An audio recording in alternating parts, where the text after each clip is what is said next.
আমরা এখানে যারা বাবা আছি সব মনোযোগ দিয়ে শুনবেন। আপনি পিতা হিসাবে সন্তানকে জীবনে এই কথাটা বলছেন কিনা ওটা মনে করেন, যদি না বলেন বাড়িতে গিয়া বলে দিবেন। হাকিম লুকমান বলছিলেন, সন্তান আমার,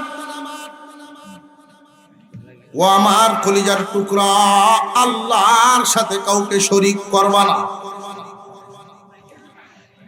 আল্লাহর সাথে কাউকে শরীক করবা না, এটা পিতা হিসাবে সন্তানকে চিনায়া দেওয়া। আল্লাহর সাথে শিরিক করা যাবে না। সন্তানকে বলার দরকার আছে না নাই? এখন এমন বাবা তো জগত আছে যে হুজুর শিরিকও করণ যাইতো না, এই কথা কইতাম কি তাহারে আনছি আমি মাজার, তো ফুতরে কইব কিবা আনছি যার সাজালাল আবু হয় না 18 বছর ওটা বিয়া হচ্ছে আনছেই মাজার, তখন শিরিক করিস এই কথা কইয়াম কেমন? আমরার কি মনে হয় সন্তান দেওয়ার মালিক কি কোনো মাজার প্রতি না আল্লাহ? সন্তানকে নসিহত করবেন, শিরিক করা যাবে না। শিরিক এত মারাত্মক একটা জুলুম, আয়াতের শেষে বলা হয় সবচেয়ে বড় জুলুম হইল আল্লাহর সাথে শিরিক করা। হুজুর আকরাম সাল্লাল্লাহু আলাইহি ওয়াসাল্লাম যখন মেরাজে গিয়েছিলেন আল্লাহর কাছাকাছি, কত ধরনের আলোচনা হয়েছিল। শেষ কথাটা শুনে রাখবেন, আল্লাহর কাছ থেকে সুযোগ আনছেন উম্মতের মায়ায়। ও আল্লাহ, আমার সকল উম্মতকে আপনি মাফ করে দিবেন। আল্লাহ পাক আশ্বাস দিয়েছেন। দোস্ত আমার জান, আমি বলে দিলাম, আপনার যেই উম্মত শুধু শিরিক থেকে তার ঈমান বাঁচায়া রাখতে পারবে, যদি শিরিক না করে বাকি সব গুনাহ আমি মাফ করব। সমস্ত গুনাহ আমি মাফ করব, কিন্তু শিরিক যেন না করে। পিতা হিসাবে সন্তানকে শিরিক মুক্ত থাকার আদেশ দিবেন, নসিহত করবেন। সাবধান, যেই কাজটা শিরিক হয় এমন কাজ করবা না।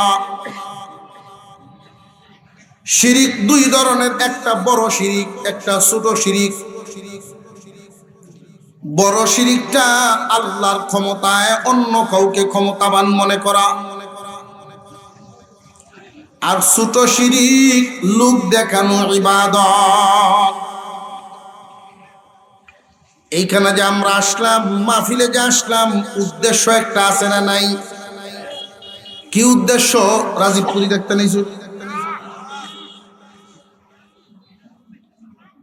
যদি এই উদ্দেশ্যে আইসা থাকেন যে আমি রাজীবপুরি দেখতাম আইছি, আল্লাহর হস্তে কই জানিয়ে বাড়ি।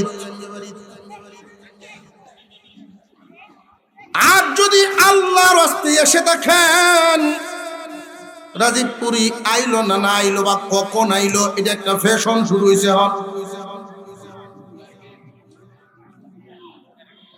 নিয়তের মধ্যে গন্ডগোল। কান খাড়া করেন, মনোযোগ দেন। ইবাদত 3 ভাগে বিভক্ত।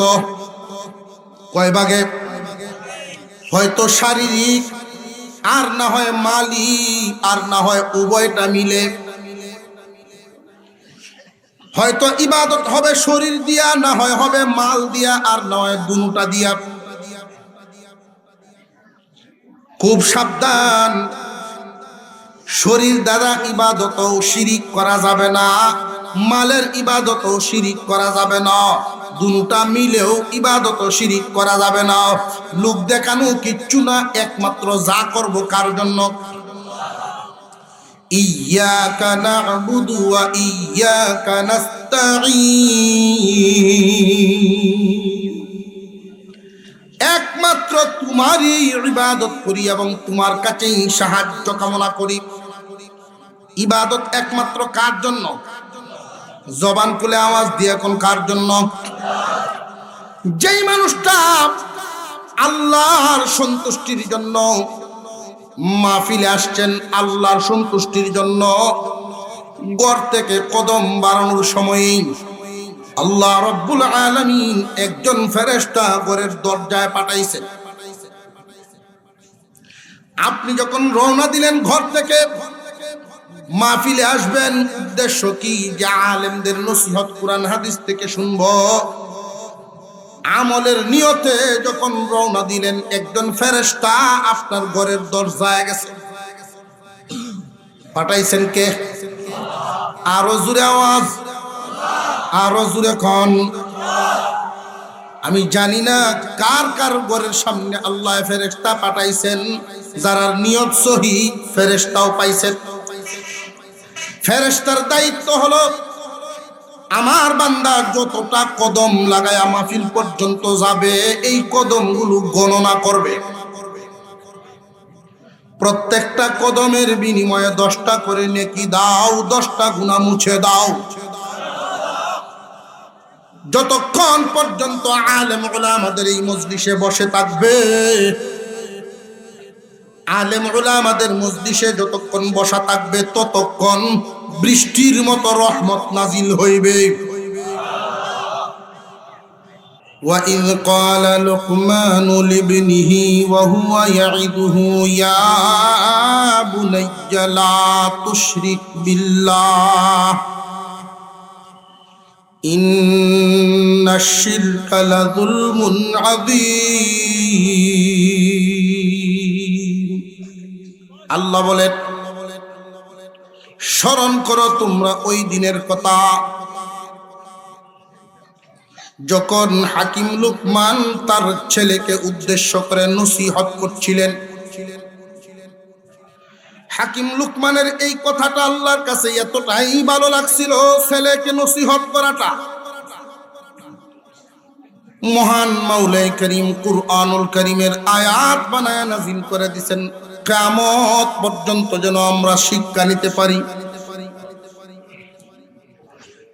একজন পিতা হিসেবে সন্তান জন্ম দেওয়াই দায়িত্ব শেষ না। একজন পিতা হিসেবে সন্তানকে শুধু ভাত আর কাপড় দেওয়াই দায়িত্ব শেষ না। একজন পিতা হিসেবে সন্তানকে শুধু প্রতিষ্ঠানে ভর্তি করাই দায়িত্ব শেষ না।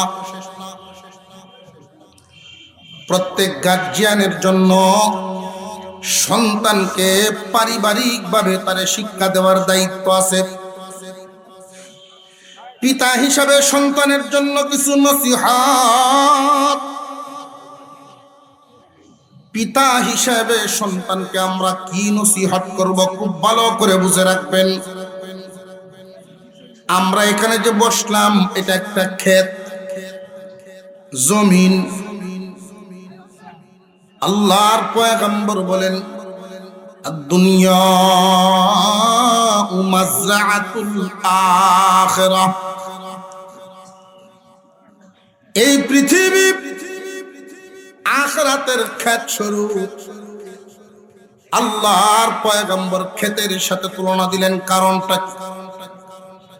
খুব ভালো করে মনোযোগের সাথে কথাটা এটা মনে রাখবেন। এই জমিনে যদি ফসল ফলাইতে হয়, মেহনতের দরকার আছে না নাই? আর যদি ঘাস ফলানো লাগে, কোনো মেহনত লাগবো না, এমনি হইব? ঠিক তেমনি ভাবে আপনার সন্তান সুসন্তান হবে নাকি কুসন্তান হবে, এটা সিদ্ধান্ত নিবেন। তারে যদি আপনি আদর্শবান বানাইতে চান, গুণী বানাইতে চান, তাহলে মেহনত করতে হইব। সন্তানের পিছনে যদি মেহনত করেন, সন্তান থেকে আপনি ভালো কিছু ফল পাইবেন। আর যদি মনে করেন মেহনতের দরকার নাই, আমার ফলেরও দরকার নাই, হালতের উপরে ছাড়েন, একটা কুসন্তানে পরিণত হয়ে যাইব। হাকিম লুকমান ওনার সন্তানকে যে নসিহত করেছিলেন, আল্লাহ পাক রব্বুল আলামিন এই কথাটাই আমার তিলাওয়াতকৃত আয়াতে উল্লেখ করেন। তো আমি এখানে একটা প্রশ্ন করি আপনাদেরকে, হাকিম লোকমানের যে ছেলে, তার তো অবশ্যই একটা নাম ছিল না ছিল না?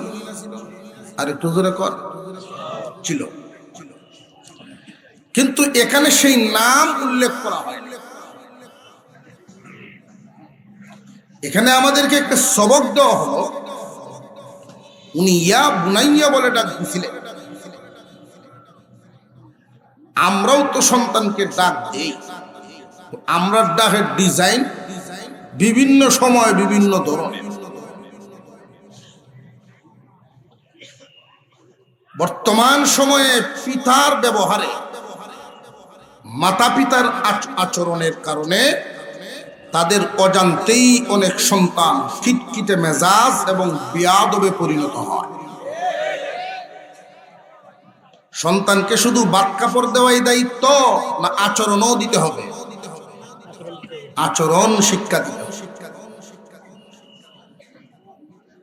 সন্তান যদি ভালো রেজাল্ট করে তখন খুশি হইয়া নাম ছাড়া কিছু আদরের শব্দ আছে, বাবা, সোনার চাঁদ, লক্ষ্মী, এ জাতীয় কিছু শব্দ আছে না, এগুলো দিয়ে ডাকা।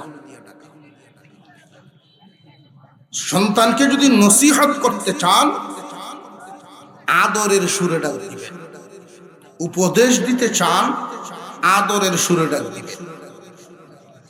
একজন পিতার কাছে সন্তানের যেই পাওনাগুলো আছে, একজন পিতার কাছে সন্তানের যেই পাওনাগুলো আছে, একই মঞ্চে শব্দ আর বলা সম্ভব না, মোটামুটি দু চারটা আপনাদেরকে বলে দিই, শোনেন। সন্তানকে সুন্দর একটা নাম উপহার দিবেন এবং সারা জীবন ভর এই নামটা সুন্দর করে ডাকবেন। সুন্দর একটা নাম উপহার দেওয়া যেমন জরুরি, সারা জিন্দেগি ভর এই নামটা সুন্দর করে ডাকাও জরুরি। অনেক পিতামাতা সন্তানের নাম সুন্দর করে ডাকে না, বিকৃত করে ডাকে। আর কোন মানুষকে যখন বিকৃত করে নাম ডাকা হয়, এর আসর তার উপরে খিটখিটে মেজাজ তৈরি করে। পিতা নিজেই যে সন্তানকে তার অজান্তেই বেয়াদব বানাচ্ছে খবরই নেই। নাম বিকৃত করে বিটখায় নাম ডাকা ইসলামে এটা শিখায়, শিষ্টাচারিতার মধ্যে পড়ে না, ভদ্রতায় পড়ে না। মুসলমান ভাইরা আমার, খুব মনোযোগের সাথে শুনবেন। আপনি গরিব হন আর ধনী হন, আপনি যদিও অভাবী মানুষ, কিন্তু সন্তান প্রত্যেক মা বাবার কাছে শাহজাদার মতো। আপনার সন্তানটাকে আপনি তুচ্ছ তাচ্ছিল্য কোনো শব্দের মাধ্যমে ডাকবেন না, তুই তুকারি শব্দের মাধ্যমে ডাকবেন না, সব সময় তুমি শব্দ ব্যবহার করবেন। সন্তানকে তুই শব্দ না বলে তুমি শব্দ দিয়ে ডাকবেন। এই সন্তান আপনার সামনে সহজে বেয়াদবি করবে না। তুমি শব্দটার মাধ্যমে ডাকা যদি অভ্যাস করেন, কখনো তারে যদি আপনি তুই বলিয়া ডেকে ফেলেন, ওই তুই ডাকাটাই বেতলোয়ার চাইতে শাসন মনে করবে। আর একটু জোরে কর।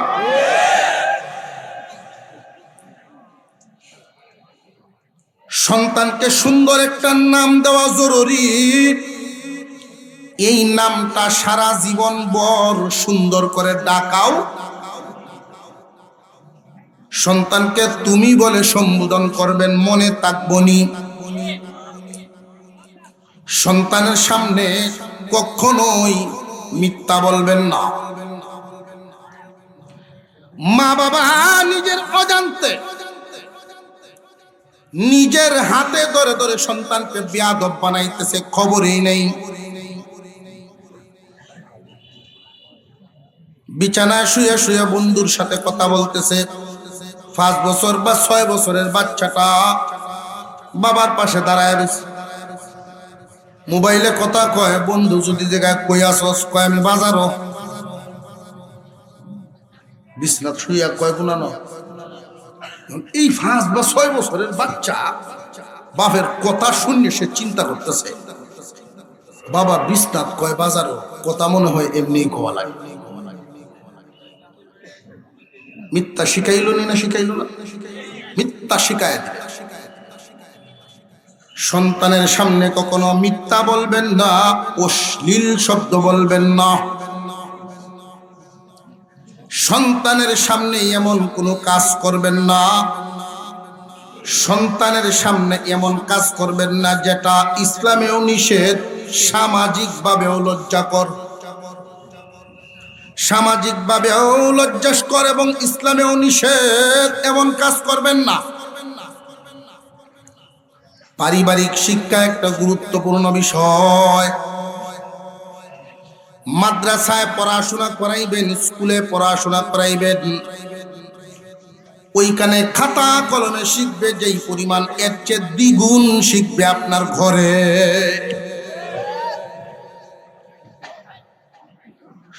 সন্তানকে আমরা কিভাবে লালন পালন করবো এই কথাটা ভুলে গেছি, এটা ভাবি না। হাকিম লুকমান তার সন্তানকে নসিহত করতেছিলেন। ঐতিহাসিকগণ বলেন, হাকিম লুকমান উনার সন্তানকে উনার সারা জীবনে 6000-এরও বেশি নসিহত করেছিলেন।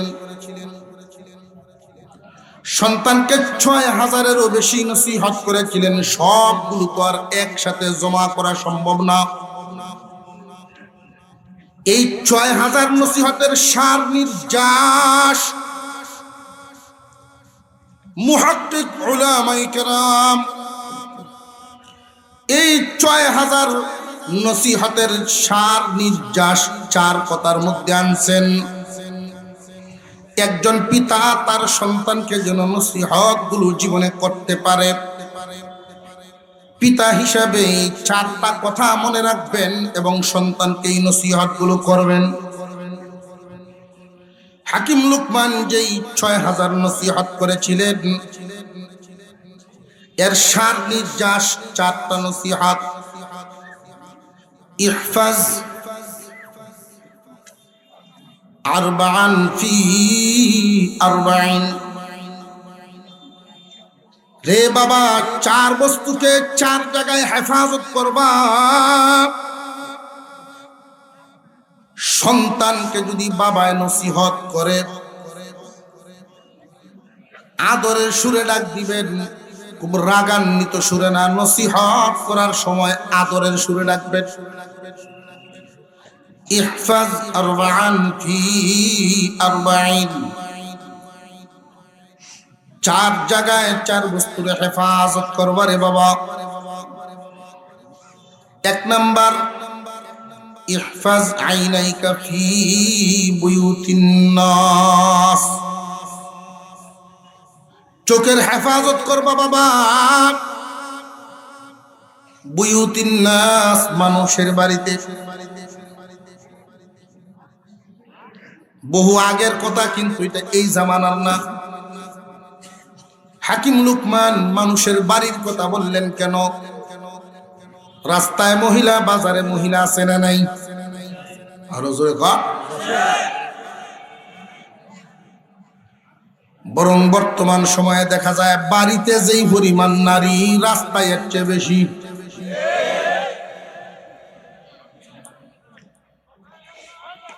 এই মহিলা মাদ্রাসা বর্তমান জামানার জন্য উম্মতে মুহাম্মাদির এক নিয়ামত। উম্মতে মুহাম্মাদির জন্য এই মহিলা মাদ্রাসাগুলো এক নিয়ামত। কেন নিয়ামত? খুব ভালো করে বুঝেন। অটোমেটিকলি যেই শিক্ষা ব্যবস্থা আমাদের সামনে তুলে ধরা হয়েছে, এমনিই তো পশ্চিমাদের আগ্রাসনে আমরা আক্রান্ত, পশ্চিমাদের থাবায় আক্রান্ত। এর মধ্যে আবার আমাদের নামদারি কিছু মুনাফিক মার্কা মুসলমান এদের সাথে জড়িত। শিক্ষা ব্যবস্থাটারে একদম নার্ভাস করে ফেলছে, যেটা একজন মুসলমানের জন্য কোনোভাবেই সম্ভব হতে পারে না, কল্যাণকামী হইতে পারে না।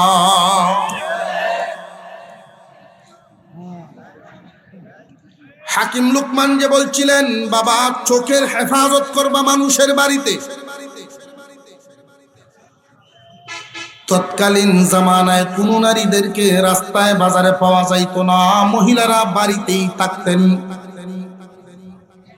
রে আমার সন্তান, কলিজার টুকরা,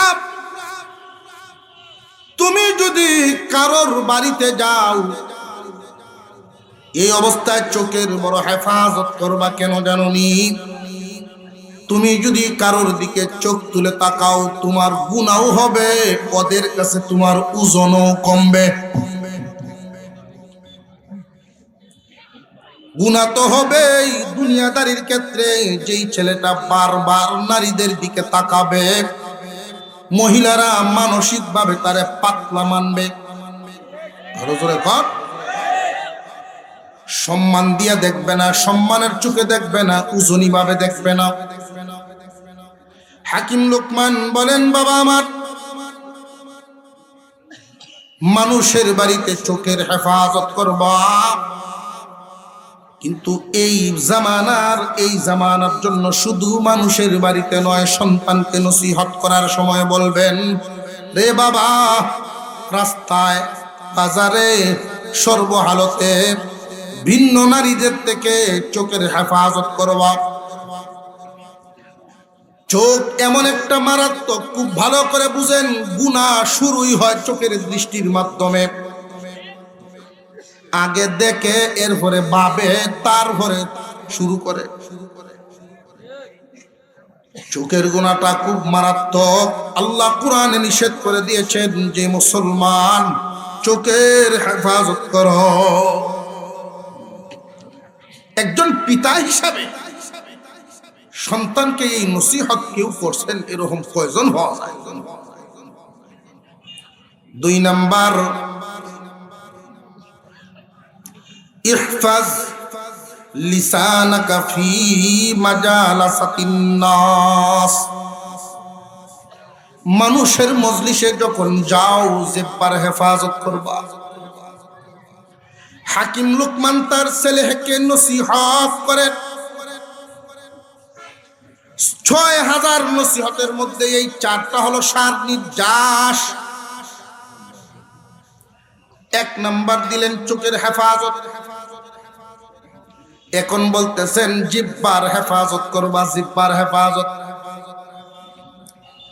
এই জিহ্বার হেফাজতের ব্যাপারে আপনার আমার পয়গম্বর ওই কথাই বলেন,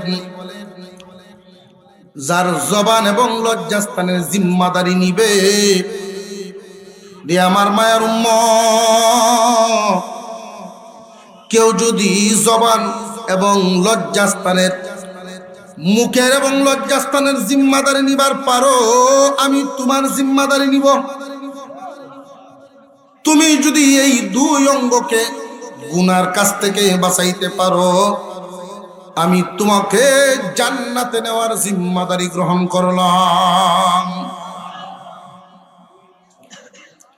হাকিম লুকমান বলেন, রে আমার কলিজার টুকরা সন্তান, মানুষের মজলিসে গেলে জিহ্বার হেফাজত করবা কেমনে জানোনি?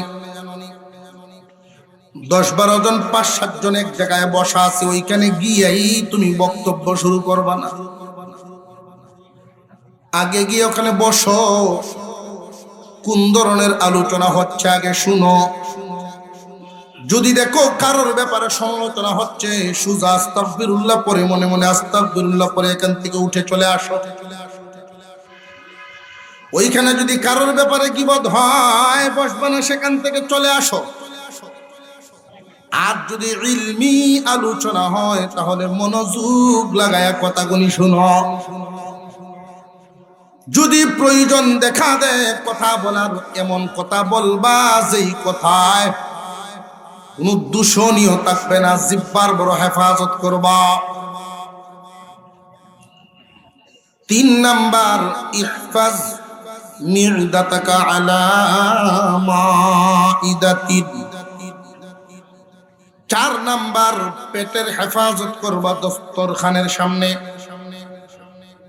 পেটের হেফাজত দস্তরখানের সামনে সূরত হলো সামনে খানা আসলেই খাওয়া শুরু করো না, তাহকিক করা কোত্থেকে আসলো, হালাল না হারাম, চিন্তা ভাবনা করে খাওয়া শুরু করলা। যখন খাইলা এমন ভাবে খাওয়ান না গলা পর্যন্ত বরণ। বাবা হিসাবে সন্তানকে নসিহত করা তিন নাম্বার গেল। চার নাম্বার ইহফাজ কলবাকা ফিস সালাহ, নামাজে দিলের হেফাজত করো। প্রাসঙ্গিক কিছু কথা এসে গেল, ওই জন্য বলে দিলাম। সন্তানকে তুই করে আর বলবেন না, তুমি করে বলবেন, মনে থাকবো ইনশাল্লাহ। যেমনি কইছেন বুঝা যায় আজকের থেকে গিয়ে শুরু হবে। যারা ডাককে অভ্যাস করিয়ে তুমি করিয়া, কালকে সকালে উঠে যদি তুমি করে ডাক দেন, এই ভূত আপনার দিকে ছায়া চিন্তা যা বাবা না আমার চিন্তা আছে না, মনে হলো চিন্তা আছে না। ছোট বাচ্চা যারা আছে এদেরকে অভ্যাস করে, আর তারাটা আস্তে আস্তে পরিবর্তন করবে। মনে থাকবো এই মহিলা মাদ্রাসাগুলোর দরকার আছে না নাই? আমি বলছিলাম উম্মতে মুহাম্মাদের জন্য নিয়ামত। আল্লাহ রসুলের একখানা হাদিস শোনায় ফেলি। আল্লাহর রসুল কি বলছেন এই ব্যাপারে? قال النبي صلى الله عليه وسلم ما تركت بعدي فتنة أضر على الرجال من النساء। আমার পরে আমার উম্মতের জন্য নারী ফিতনার চাইতে বড় কোন ফিতনা রেখে আসে।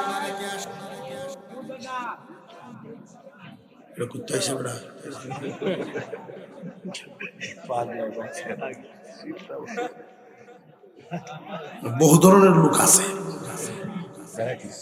এক একজন এক এক গুণের অধিকারী।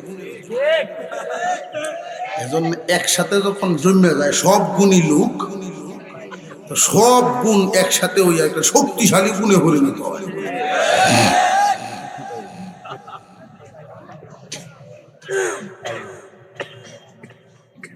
আল্লাহর রাসূল বলেন আমার উম্মতের পুরুষদের জন্য নারী ফিতনার চাইতে বড় কোনো ফিতনা নেই।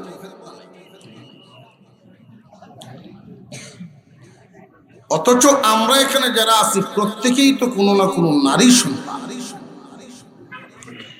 এই দেশে যত আলেম উলামা আছে তারা কি নারীর সন্তান না? নবীগণ যারা দুনিয়াতে আসছিলেন তারাও তো কোনো না কোনো নারীর সন্তান। আল্লাহর রাসূল যে বললেন আমার উম্মতের জন্য নারীরা ফিতনা, কোন ধরনের নারীরা ফিতনা এটাও তো বুঝে যাওয়া যায়। মুহাদ্দিসিনে কেরাম বলেন তিন প্রকারের নারী উম্মতের জন্য ফিতনা, সব নারী না। এক নাম্বার বেপরদা নারী। এই বেপরদা নারী উম্মতের জন্য রহমত না গজব? একজন বেপরদা নারী যদি সুসজ্জিত হয়ে রাস্তায় বের হয় হাজার হাজার উম্মত গুনাহগার হইয়া যায়। বেপরদা নারী উম্মতের জন্য রহমত না গজব? ভাইয়ার আমরা বসেন, উঠে বসে করলে তো অসুবিধা। বেপরদা নারীরা, বেপরদা নারীদের অবস্থাটা খুব ভালো করে বুঝবেন। আপনার কোনো অসুবিধা হইতেছে? এই কথাগুলো কি প্রয়োজনীয় না?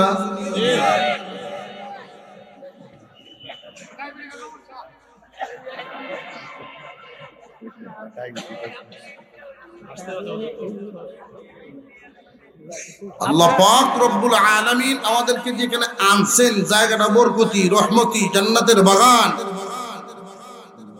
ওই সমস্ত জায়গায় অংশগ্রহণ করার আগেই চিন্তা ভাবনা করা, রওনা দেওয়ার সময়ই নিয়তটা ঠিক করা।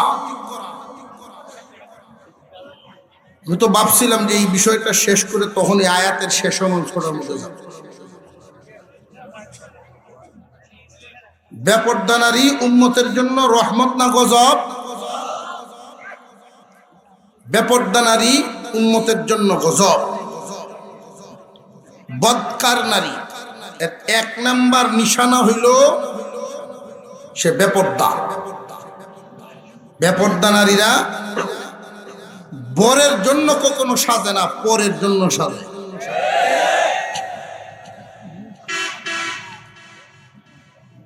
ফিতনাবাজ নারীর দুই নাম্বার লক্ষণ হইল ঝগড়াতে হয়, কার্যে গুন্নি ঝগড়াতে কথার লাগাল ভাইলে বাচ্চে তো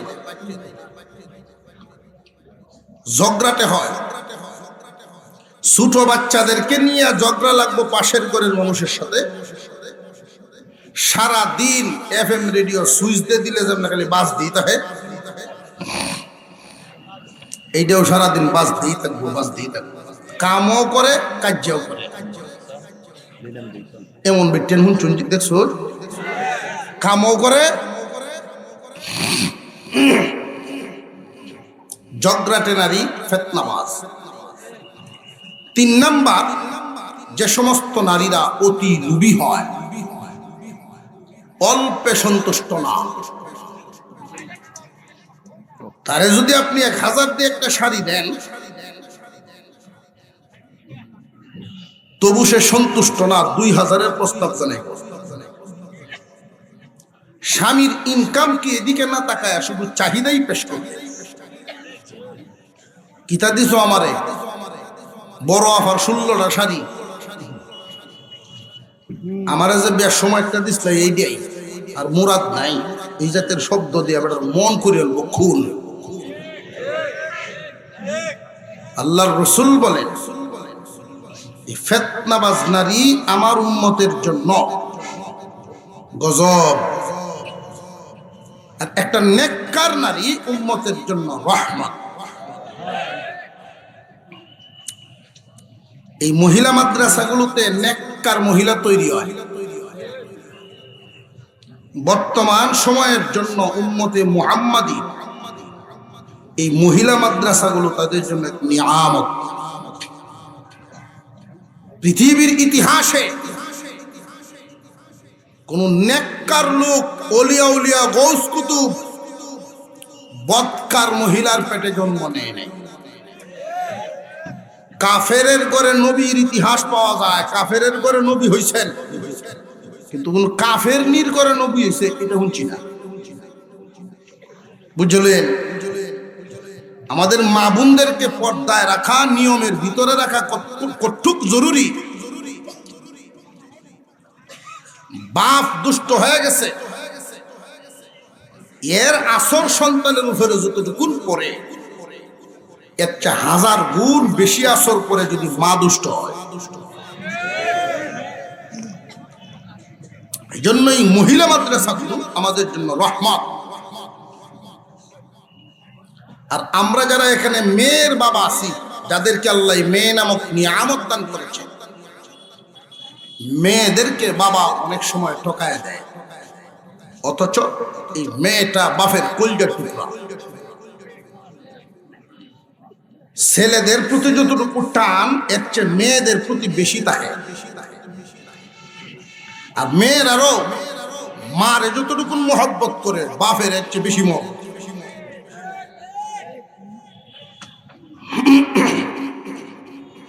ছেলের নজর থাকে বাবার সম্পদে,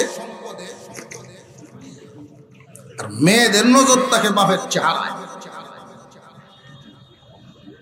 এজন্যই মেয়েদেরকে ঠকাবেন না, দ্বীনি শিক্ষাটা দিবেন আগে, দুনিয়াবি পড়াইবেন পরে। দ্বীনি শিক্ষাটা এতটুকু জরুরি, মাদ্রাসায় পড়লে কি শিখবে? আখেরাত কামানোর কলা কৌশল। আর স্কুল কলেজ ভার্সিটিতে পড়লে কি শিখবে? দুনিয়া কামানোর কলা কৌশল। আমি সহজ কথায় যে বোঝানোর চেষ্টা করতেছি, মাদ্রাসায় পড়লে শিখা হয় আখেরাত কামানোর কলা কৌশল, আর স্কুল কলেজ ভার্সিটিতে পড়লে শিখা যায় দুনিয়া কামানোর কলা কৌশল। আপনি বাবা হিসাবে মেয়েটাকে যদি আখেরাত কামানোর কৌশল শিখায় দিতে পারে, এই মেয়ে ইবাদত করে যত সব নিজে পাইব, আপনি শিখাইলেন যে বাবা ওই পরিমাণ পাইবে। পক্ষান্তরে দুনিয়া কামানোর কৌশল যে শিখাইলেন, এতে সে শুধু নিজে লাভবান, তাও চিরস্থায়ী না ক্ষণস্থায়ী? ক্ষণস্থায়ী। প্রত্যেক মুসলমানের উপরে নবীজি যে ইলম হাসিল করা ফরজ করেছেন, এটা না বুঝার কারণে অনেকেই কয় কি, 5টা সন্তান হইলে 60 দেয় এক লাইনে, একটারে দেয় আরেক লাইনে। প্রত্যেক সন্তানকে প্রথমে মাদ্রাসায় পড়ানো, এরপরে দুনিয়া। ওইটা আমার উদ্দেশ্য না। এই মহিলা মাদ্রাসায় মেয়েদেরকে পড়াবো তো ইনশাল্লাহ। ইনশাল্লাহর আওয়াজ দুর্বল হয়েছে। আমি যেই আয়াত পড়েছিলাম, আয়াতের শেষাংশে চলে যাচ্ছি, ওইটার উপরে কয়েক মিনিট কথা বলে আমি বিদায় নিব। আজকের মাহফিল আল্লাহ কবুল করেন, বলুন আমিন। وَإِذْ قَالَ لُقْمَانُ لِابْنِهِ وَهُوَ يَعِظُهُ يَا بُنَيَّ لَا تُشْرِكْ بِاللَّهِ إِنَّ الشِّرْكَ لَظُلْمٌ عَظِيمٌ। আমরা এখানে যারা বাবা আছি সব মনোযোগ দিয়ে শুনবেন। আপনি পিতা হিসাবে সন্তানকে জীবনে এই কথাটা বলছেন কিনা ওটা মনে করেন। যদি না বলেন, বাড়িতে গিয়া বলে দিবেন। হাকিম লুকমান বলছিলেন, সন্তান আমার, ও আমার কলিজার টুকরা, আল্লাহর সাথে কাউকে শরীক করবা না। আল্লাহর সাথে কাউকে শরীক করবা না, এটা পিতা হিসাবে সন্তানকে চিনায়া দেওয়া। আল্লাহর সাথে শিরিক করা যাবে না। সন্তানকে বলার দরকার আছে না নাই? এখন এমন বাবু তো জগত আছে যে হুজুর শিরিকও করণ যাইতো না, এই কথা কইতাম কি তাহারে আনছি আমি মাজার, তো ফুত্রে কইব কি ভাই আনছি যাকে সাজালাল আবু হয় না 18 বছর ওটা বিয়া হচ্ছে, রেগে আনছেই মাজার, তখন শিরিক করিস এই কথা কইয়াম কেমন? আমরার কি মনে হয় সন্তান দেওয়ার মালিক কি কোনো মাজার পতি না আল্লাহ? সন্তানকে নসিহত করবেন, শিরিক করা যাবে না। শিরিক এত মারাত্মক একটা জুলুম, আয়াতের শেষে বলা হয় সবচেয়ে বড় জুলুম হইল আল্লাহর সাথে শিরিক করা। হুজুর আকরাম সাল্লাল্লাহু আলাইহি ওয়াসাল্লাম যখন মেরাজে গিয়েছিলেন আল্লাহর কাছাকাছি, কত ধরনের আলোচনা হয়েছিল। শেষ কথাটা শুনে রাখবেন, আল্লাহর কাছ থেকে সুযোগ আনছেন উম্মতের মায়ায়। ও আল্লাহ, আমার সকল উম্মতকে আপনি মাফ করে দিবেন। আল্লাহ পাক আশ্বাস দিয়েছেন। দোস্ত আমার জান, আমি বলে দিলাম, আপনার যেই উম্মত শুধু শিরিক থেকে তার ঈমান বাঁচায় রাখতে পারবে, যদি শিরিক না করে বাকি সব গুনাহ আমি মাফ করব। সমস্ত গুনাহ আমি মাফ করব, কিন্তু শিরিক যেন না করে। পিতা হিসাবে সন্তানকে শিরিক মুক্ত থাকার আদেশ দিবেন, নসিহত করবেন। সাবধান, যেই কাজটা শিরিক হয় এমন কাজ করবা না। শিরিক দুই ধরনের, একটা বড় শিরিক, একটা ছোট শিরিক। বড় শিরিকটা আল্লাহর ক্ষমতায় অন্য কাউকে ক্ষমতাবান মনে করা,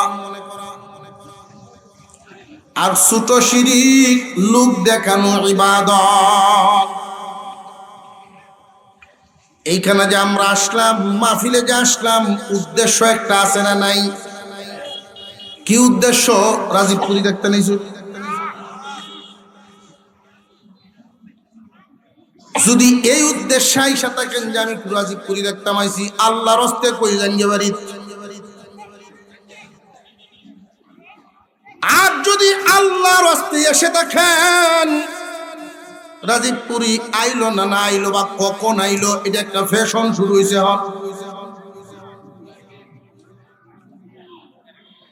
নিয়তের মধ্যে গন্ডগোল। কান খাড়া করেন, মনোযোগ দেন। ইবাদত তিন ভাগে বিভক্ত। কয় ভাগে? হয়তো শারীরিক, আর না হয় মালি, আর না হয় উভয়টা মিলে। হয়তো ইবাদত হবে শরীর দিয়া, না হয় হবে মাল দিয়া, আর না হয় দুটা দিয়া। খুব সাবধান, শরীর দ্বারা ইবাদতও শিরিক করা যাবে না, মালের ইবাদতও শিরিক করা যাবে না, দুটা মিলেও ইবাদত শিরিক করা যাবে না। লোক দেখানো কিচ্ছু না, একমাত্র যা করব কার জন্য? ইয়্যাকা না'বুদু ওয়া ইয়্যাকা নাস্তাঈন। একমাত্র তোমারই ইবাদত করি এবং তোমার কাছেই সাহায্য কামনা করি। ইবাদত একমাত্র কার জন্য? জবান খুলে আওয়াজ দিয়ে কোন কার জন্য? যেই মানুষটা আল্লাহর সন্তুষ্টির জন্য মাহফিলে আসছেন, আল্লাহর সন্তুষ্টির জন্য, ঘর থেকে কদম বাড়ানোর সময়ই আল্লাহ রব্বুল আলামিন একজন ফেরেশতা ঘরের দরজায় পাঠাইছেন। আপনি যখন রওনা দিলেন ঘর থেকে মাহফিলে আসবেন, উদ্দেশ্য কি? যে আলেমদের নসিহত কোরআন হাদিস থেকে শুনবো। আমলের নিয়তে যখন রওনা দিলেন, একজন ফেরেশতা আপনার ঘরের দরজায় গেছে। পাঠাইছেন কে? আরো জোরে আওয়াজ, আরো জোরে কোন। আমি জানি না কার কার ঘরের সামনে আল্লাহ ফেরেশতা পাঠাইছেন। যারা নিয়ত সহি, ফেরেশতাও পাইছেন। ফেরেশতার দায়িত্ব হলো আমার বান্দা যতটা কদম লাগায় মাহফিল পর্যন্ত যাবে, এই কদমগুলো গণনা করবে। প্রত্যেকটা কদমের বিনিময়ে 10টা করে নেকি দাও, 10টা গুনাহ মুছে দাও। যতক্ষণ পর্যন্ত আলেম উলামাদের এই মজলিসে বসে থাকবে, আলেম উলামাদের মজলিসে যতক্ষণ বসা থাকবে, ততক্ষণ বৃষ্টির মতো রহমত নাজিল হইবে।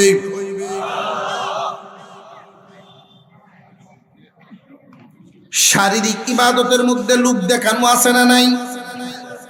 শরীর দ্বারা যত ইবাদত, নামাজ, রোজা, জিকির, তেলাওয়াত, ওইগুলোর মধ্যে লোক দেখানো হওয়া যায়। উদাহরণস্বরূপ, ইলেকশন যখন আসে, ইসলামের কথা বাসে। ইলেকশন যখন আসে দেখবেন নামাজও বাড়ে। টুপি মাথার দেলছে, 5 ওয়াক্ত না, মাঝে মাঝে 6 ওয়াক্ত হইরে লায়। 6 ওয়াক্ত হলো কেমনে? 6 ওয়াক্ত হইলো আপনাদের এই বৈরাটি গুরুস্থান বা গালাহাট, আসরের নামাজ 15 মিনিট বেশ কম হইতে পারেনি না, পারে না। বিভিন্ন মসজিদ, এক ফারার মসজিদ জমাত পড়ছে, মুসল্লিয়ার কাছে দোয়া চাইছে। পার্শ্ববর্তী মসজিদ গিয়া দেখে জমাত আরম্ভ হয়েছে না, কার হইতাছে একামত। তখন তো পড়ছে বিনোদ। যদি কই যে জমাত পড়েছি, এরা মনে হয় সারা জীবন দেখছি না নামাজ পড়তাম বলে জমাত ভুলিয়ে আসছে। আর এখনো কারো এই কেমনে তখন তারা তারা ঠেলা ঢেলি করে আমরা বাইরে এসে বুড়ের লেগে তুই অত নামাজ চিন্তা করছ কে রে বালা কামির তো কারো আবার ইলেকশন আইলে নামাজ 6 ওয়াক্ত পরে আসলে কি এটা আল্লাহর নামাজ না বুড়ের শিরিক নিয়তে গন্ডগোল এটা কি আল্লাহ বলেন দোস্ত আপনার উম্মতকে আমি জান্নাত দিব যত গুনাহ করুক আমি মাফ করব যদি শিরিক মুক্ত থাকতে পারে। খুব আশ্চর্য লাগে আমার আমরা হেসে হেসে শিরিক করি হাসতে হাসতে শিরিক হয়ে যায় খেয়ালে এই নিয়তটা এত দুর্বল বানায় ফেলি আমরা। আশ্চর্য লাগে মুসলমানের ইমানের হালত।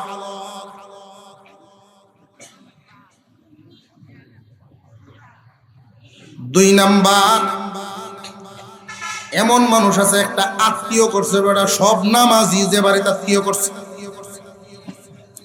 মহিলা মাদ্রাসায় ছাত্রী পরে বাপের মুহ দাড়ি নাই এমন গার্জেন আছে না নাই আছে বাপ এখনো নামাজও ঠিক মতো ধরছে না দাওয়ায় নে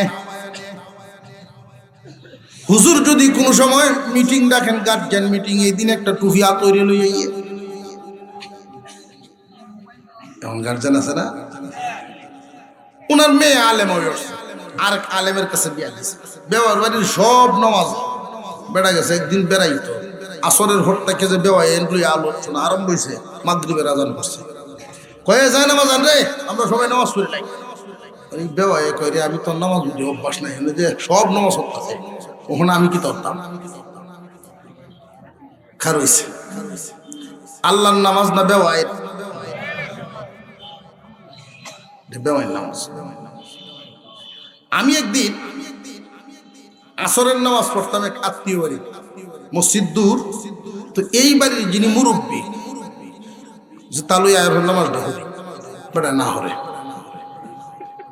কিরি মাথার টুপিও আছে দাড়িও আছে পাঞ্জাবি হিন্দু না করে কারণটা কি পরে বুঝলাম আমি যে এই টুপি দাড়ি আর পাঞ্জাবিটা এটা আসলে সুন্নতের না এটা বয়সের বয়স হয়েছে যায় এই জন্যই এই বেশ সুন্নতের না এরকম জোরে এনে কারো সাথে যখন সালাম ফিরাইলাম প্রথম সালাম কোন দিকে হেবেটা ফিরাইছে বাম দিকে ফিরে আমার দিকে সাহেব আমি সবচেয়ে আশ্চর্য হইলাম জিন্দিগি কই কাটাই আমি যখন সালাম ফিরাইছি আসসালামু আলাইকুম রহমতুল্লাহ বেটা ওয়ালাইকুম সালাম কই কাটাইলো জীবন আল্লাহর জন্য নামাজ অথচ নামাজটা পড়ুন একমাত্র কার জন্য মাল দ্বারা ইবাদত যেই যেই ইবাদত শুধু মাল লাগে বডি লাগে না কুরবানি দান খয়রাত যাকাত বর্তমান সময়ে ফ্যাশন বাইর হয়েছে জাকাতের কাপড় বাড়ন আনে কম দামা সুতা দিয়ে অর্ডার দেয়া জাকাতের কাপড় অর্ডার দিয়ে বানায় আনে রে মুসলমান আল্লাহ পাক যদি তোমার উপরে দয়া করেন আর পয়সা দেন তুমি যদি যাকাত দিবার পারো কাপড় যদি দিতে হয় তুমি যেই মানের কাপড়টা পরো যত টাকার লুঙ্গিটা পরো ওইটাই এই মানের দিয়ে একজন গরিবরে দাও তুমি ধনী মানুষ হয়তো 2 মাস পরে এই লুঙ্গি আর কিনতা না কিন্তু যেই গরিবরে তুমি এই লুঙ্গিটা দিবা বিশেষ বিশেষ দিনে ব্যবহার করব বাকি সারা বছর তুললে তৈব তোমার কাছে এটার দাম না থাকতে পারে ভালো একটা দামি লুঙ্গির দাম একজন গরিব মানুষের অন্তরে অনেক বেশি কিন্তু আজকালকার ধনীরা করে কি দেখবেন নয়া নয়া ধনী গামছার মতো সুতা কম সুতার কাপড় কিনে জাকাতের কাপড় বানে এই মানুষগুলোর ব্যাপারে আমি ভাবছি, চিন্তা করে একটা হিসাব মিলাইছি। আল্লাহর দয়া হইছে কোন আমলে, তার কোন আমলে আল্লাহর দয়া লাগছে, এই কারণে তারে আল্লাহ মাল দিছে। সে মালে ধনী হইছে, কিন্তু তার মনে এখনো গরিবই রয়ে গেছে। মালে ধনী কিন্তু মনে কোনো গরিবেই নিয়ত ঠিক নাই। আল্লাহকে খুশি করা উদ্দেশ্য না। কয় হুজুর মানুষ বেশি, কয়জন রে ফয়াম, কেলা কইছে তোরে সকল মানুষে দিতে। যা দিবে ভালো দেও, যা দিবা তুমি ভালো দেও, কম মানুষে জাকাতের কাপড় বাড্ডু মাইক মারতা তোমারে কে বলছে গো ভাই? এটা তো তুমি ইসলামের একটা ইবাদত করবা, আলেমদের পরামর্শ নেও। জাকাত হলো মালের ময়লা, সম্পদের ময়লা। তোমার মাল বেশি হয়েছে, এই মাল সাফ করার জন্য জাকাত আলাদা করতেছো, এটা তোমার জিম্মাদারি। গরিবের বাড়ি বাড়ি লইয়া যাইবা, মাইক মারিয়া গরিব জমা করবা না। যদি জমা করো তাহলে বোঝা গেল এবার মাইক মারিয়া কাপড় দেওয়া, আগামীতে হুস্টার বাঁধবা, লক্ষণ তোমার খারাপ। ঠিক না বে ঠিক?